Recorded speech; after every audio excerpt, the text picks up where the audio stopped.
Hi, in this video we'll see how to install the new FS501 flow measuring sensor and do some initial settings, how these settings differ a bit from the FS101 flow monitoring sensor, and we'll also see how some new functions are available on this new FS501.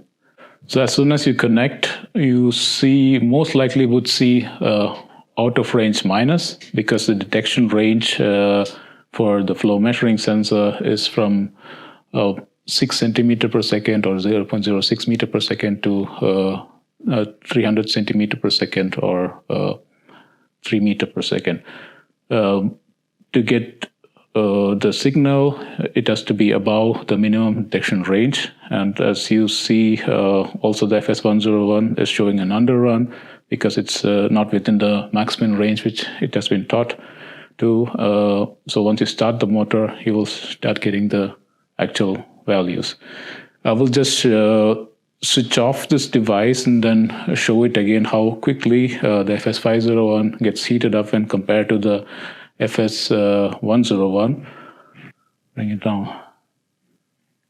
So as you see, the FS501 is directly showing some value, which is in meter per second. The flow velocity of water in meter per second, and it is calibrated in the initial settings for water. And the FS101 took some time to heat up with the dashes disappearing from left to right. You probably would have seen in some other videos for the FS101 how it behaves during the startup. But the point is that this is very quick. When you switch on, you will directly get the flow velocity values almost instantly. So as I mentioned, this is calibrated for water, and the initial settings is of flow velocity in meter per second. And now we will see some differences in what we initially do onto the FS501 when compared to the FS101, which is a flow monitoring sensor. So as you see, this is a roughly output curve from FS101 and FS501, or flow monitoring and a flow measuring sensor side by side. In a flow monitoring sensor, as soon as you mount it, you have to teach, for example, a maximum and minimum value, because the values are relative, it is not measuring. So you teach a max, which would be like 100% of the flow rate which comes on the display, and a minimum value, and you get a reading between 0 to 100 on FS101, which is not linear. It is mostly used for monitoring purpose, and you can also define like a switching point, say 70%, and would switch at that particular percentage value, quite good in repeatability too.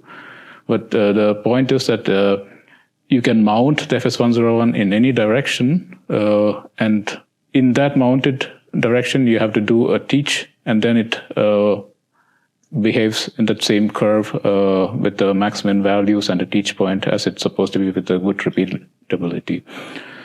But in FS501, that is why I mentioned the corner point, it is calibrated in a direction with the corner point facing the direction of flow. So you have to always mount the FS501 in that direction to get a linearized output.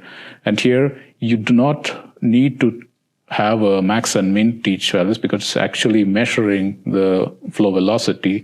So if you want to teach, you can actually type into the sensor or select 1.25 meter per second, for example, in the sensor as a switching point, and it would switch at that point. You do not need to teach a max or min limit. But apart from that, we have this option to have a analog signal at between an analog start point and an analog end point. This can also be taught as a real value, like 2 and 0.5 meter per second, and you do not have to have the flow rate in the pipe first go up high and then do a max teach and come down again to a min teach to get the analog signal between those values. You can actually teach the real values or enter the real values in the sensor. And in the FS501, we also have like a quick teach option where the current flow rate is saved as a quick teach value, as a switching point. But here again, in the FS501, we have the possibility to do that same function by actually just entering value of the switching point. There are some other functions available via IO link, teach functions available via IO link, which is quite similar to quick teach, but about that we'll get into the point a little bit later. So the next important step when we talk about the flow measuring sensor, as I mentioned before, it is showing the flow velocity in meter per second. This is fixed in a mode, or the factory settings is in a mode flow velocity, and we can change that by unlocking the sensor and going to a measuring menu, which is added new to this FS501, and here you see a select display. When you enter, you see that it is selected for velocity, and important thing is that after that we also have to select a medium, and the default medium is water. We also have options to set it for 3 different glycol mixes, water glycol mixes, but I'll set it back to water again. But these 3 options are also there along with water as medium. So we have 4 media, and the sensor is calibrated for 4 media. And the next thing is when we saw that the unit is now in meter per second, I just go back to the main menu, and we have the option to change in extended functions. When you go to unit velocity, here you can also change the flow velocity unit from meter per second to, for example, millimeter per second or feet per second. And I will just change it to millimeter per second, and you see that now the value is shown is in millimeter per second with miscellaneous LED lighting up, because this unit is not available on the display, but I'll get to that miscellaneous unit a little bit later. Now, the next step is to show the other mode where we can operate the FS501 is in volumetric flow mode. So here again, we can go into the measuring menu, and here we select the display, change from velocity to flow or volumetric flow rate. And then you go back, you see that default value is changed to liter per minute, and it's showing a liter per minute, 26.5, but it is also important to note that when you do this setting to flow or volumetric flow, you also have to go to the measuring menu. After selecting that mode, you have to put in a diameter. Here, we have set the diameter to, for example, 25 mm, which is also the default setting on the sensor. But if it's another pipe, for example, with 30 mm diameter, then you enter that and you see that the volumetric flow range has changed and adjusted accordingly. the sensor can be installed and used for measuring volumetric flow in pipe sizes ranging from 15 mm to 250 mm. The next thing is just like in the flow velocity units, we also have volumetric flow units. So go again into extended function, and when you check now, instead of unit V, it will be showing unit F, which is a unit for volumetric flow. Enter. Here again, we can change from liter per minute to, for example, let's say gallons per minute. Enter. You see the LED has also changed to gallons per minute, and it's showing the value for that particular pipe diameter and flow velocity in volumetric flow range, gallons per minute. Okay, now this sensor can also measure temperature. So to view the temperature, you just have to click the set button once, and then you see 23.8. It's now in degrees Celsius, the default settings. Again, you can change the unit here, unit flow, unit temperature, change it from degrees Celsius or change to degree Fahrenheit. I'll put it again back to degrees Celsius. So that was about the unit settings on flow velocity, volumetric flow, and also temperature unit. Now, I also mentioned that there are some units which are not available or printed on the display, which falls under miscellaneous. So I will select, for example, the extended functions, unit flow. We do not have CFM, for example, as a volumetric flow unit printed on display. And it just shows a value, but if you are viewing it from a distance, you don't know which unit it is. So there is also an option here in the display menu. We go to display alternative and display unit alternation, and we change it to on.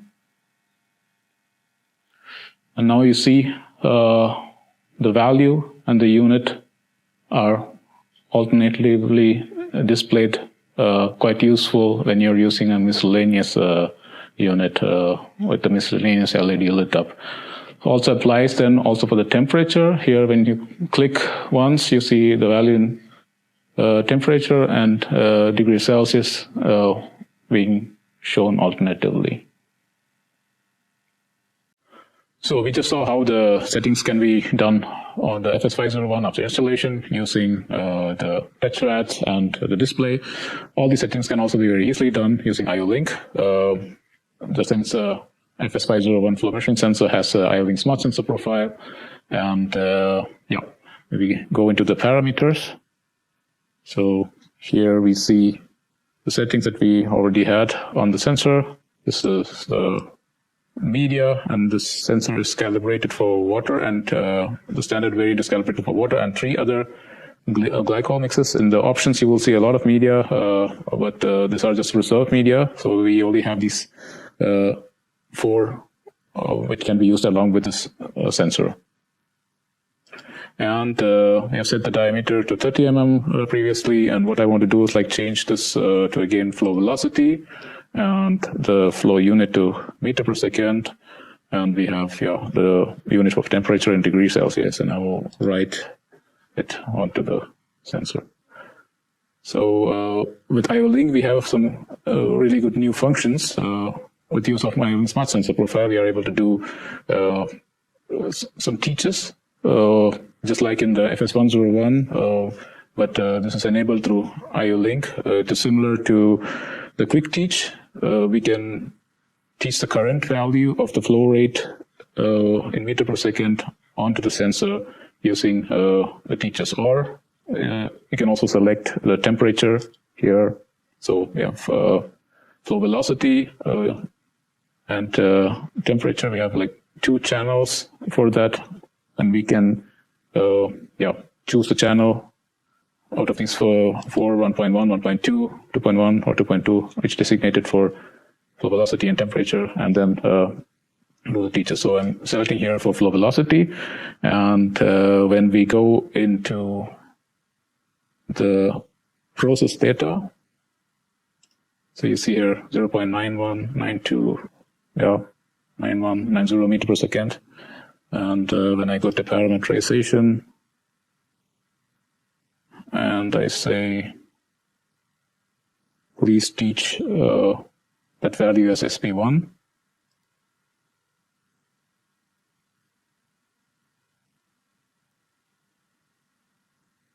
So 0.91 is now saved as so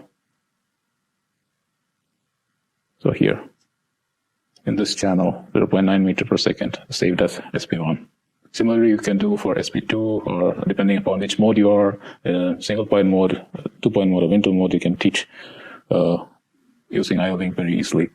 Now we also have like a dynamic teach option, which is very similar to the single value teach, but here, if you have a fluctuating flow rate, then we have the option to give a time frame between start and stop, and a value in between, somewhat like an average value would be taken as a teach point for the flow velocity.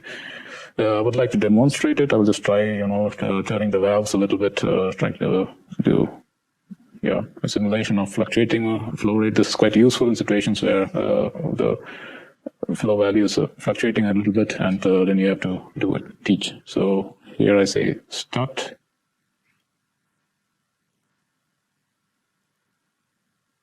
And I will change the flow rate a little bit. Just varying to, I see it's like somewhere around 0.8 meter per second.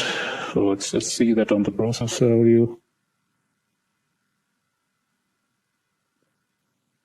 Yeah. And I would go back to the teach stop.